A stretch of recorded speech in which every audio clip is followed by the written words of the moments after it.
Good morning दोस्तों, मेरा नाम तनवीर अहमद है। हम आज बायोलॉजी का एक मोस्ट इम्पॉर्टेंट चैप्टर सेल के बारे में यानी कोशिका के बारे में पढ़ेंगे। दोस्तों, जिस तरह से किसी घर को बनाने के लिए हमें ईंट, रेता, सीमेंट, गिट्टी आदि चीजों का मिश्रण चाहिए होता है, ठीक उसी तरीके से उस शरीर को बनने के लिए हमें सबसे पहले कोशिका की जरूरत होती है। उसके बाद ऊतक, फिर अंग, फिर पूरा एक शरीर, हमारा संपूर्ण शरीर बनता है। यानी शरीर को बनाने में सबसे बड़ी भूमिका हमारी कोशिका निभाती है। दोस्तों, आइए इसका विस्तार से पढ़ते हैं। कोशिका का बायोमेट्रिकल नेम साइटो होता है और इसका अध्ययन करना साइटोलॉजी कहलाता है। दोस्तों, इसकी उत्पत्ति लैटिन वर्ड सेलुलर नामक वर्ड से हुई है, जिससे सेलुला से ही सेल लिया गया है, जो कि हमारी कोशिका का इंग्लिश नाम होता है।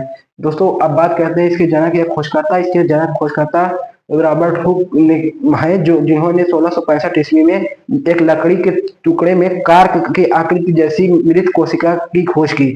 और वहीं बात जीवित कोशिका की जाती है, तो जीवित कोशिका की खोज एंटोनी वॉन लीवेनहॉक ने 1674 ईस्वी में किया था। दोस्तों, अब बात आता है सिद्धांत। कोशिका का सिद्धांत स्लाइडेन एवं सॉन नामक वैज्ञानिक ने 1839 ईस्वी में दिया।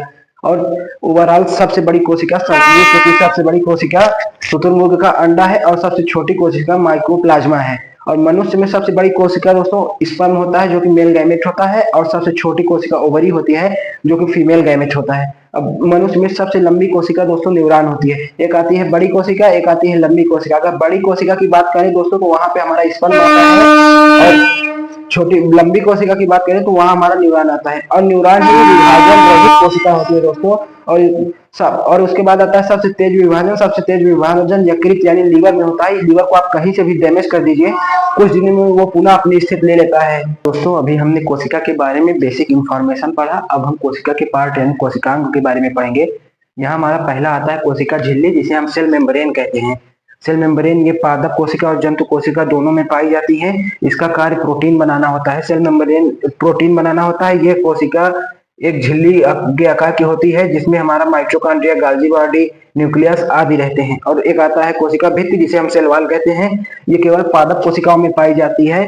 ये इसी सेल वॉल यानी कोशिका झिल्ली के ऊपर एक मोटी परत होती है, जिसे कोशिका भित्ति कहते हैं। ये सेल्यूलोज की बनी होती है। इसका कार्य हमारी कोशिकाओं को सुरक्षा प्रदान करना और आकार प्रदान करना है। इसके बाद आता है मोस्ट इंपॉर्टेंट टॉपिक, जो माइटोकॉन्ड्रिया है।